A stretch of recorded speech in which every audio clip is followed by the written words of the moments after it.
Ah, Mickey Mouse. You're an interesting figure, aren't you? You've built up quite the reputation since you were brought to life on the drawing board. You're a sensation that has swept every corner of the world, yet you still have your detractors. The mere mention of you inspires all kinds of emotions in every man, woman, and child.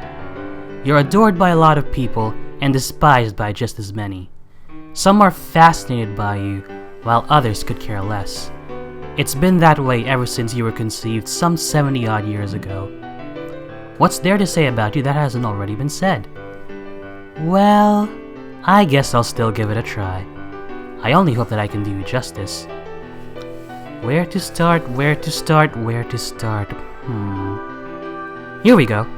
A history lesson on the man behind the mouse.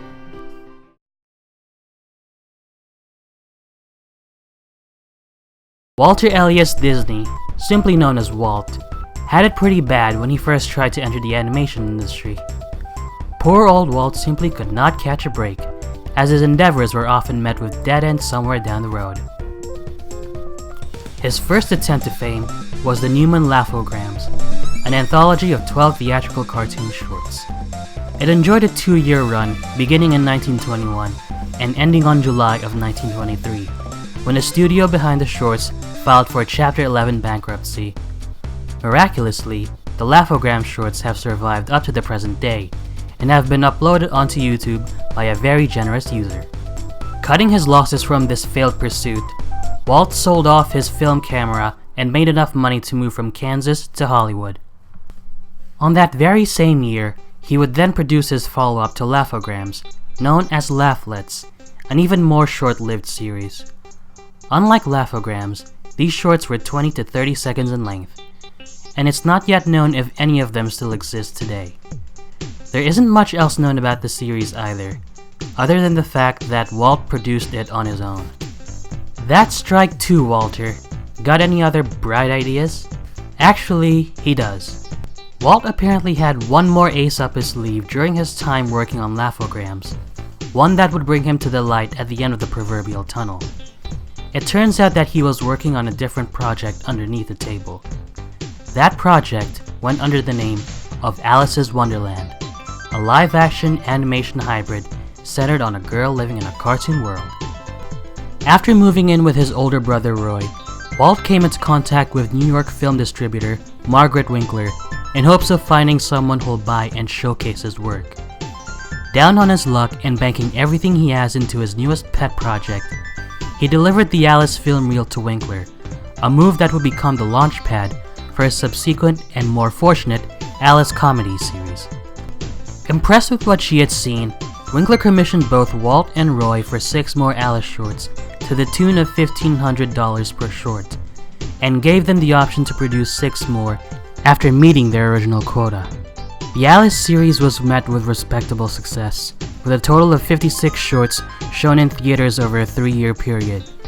This success would then lead Winkler to set Walt and Roy up for a contract with Universal Studios, where the brothers, along with their longtime friend and partner in crime, Ub Iwerks, got hard at work to cook up a fresh, new, lovable cartoon presence. And so we have Oswald the Lucky Rabbit. The Universal execs themselves weren't quite won over by the character, but Oswald became an overnight animated wonder, eventually leading to a grand total of 190 plus cartoons being produced. His outstanding success led to a multitude of merchandise to be made based off of him, the very first Disney character ever to receive such treatment.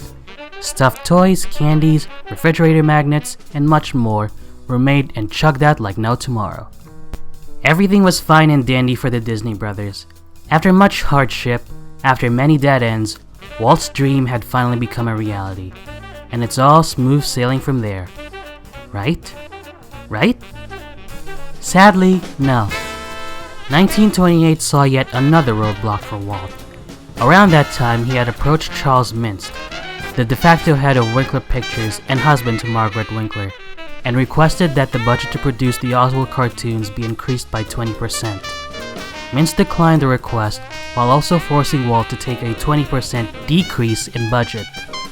To make matters worse, a majority of Walt's animation team had resigned to accept new jobs at a brand new studio that Minst was operating.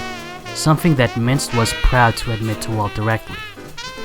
And, on top of all of this, Mintz also warned Walt that he didn't own the rights to Oswald.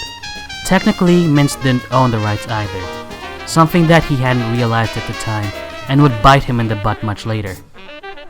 Infuriated by this ultimatum, Walt, along with Roy and the remains of their production team, finished the final Oswald short, packed their bags, and left Winkler Pictures, Universal, and Mintz on bad terms. It kinda sucks, but that's reality for you. Guess it goes to show that you're not always a free man in the realm of creative media, and that your creation isn't always going to belong to you. It's a good thing Walt learned from his mistakes though, and he swore that the only person to be in charge of him was, well, him. So, with this mindset, he and Ub went on to rebrand themselves as the company that would be known as the multimedia giant that it is today. And with that same mindset, he once again went hard at work to create the next big thing in cartoons, a phenomenon 100 times as great as Oswald was. Thus, Mickey Mouse was born, and the animation world would never be the same again.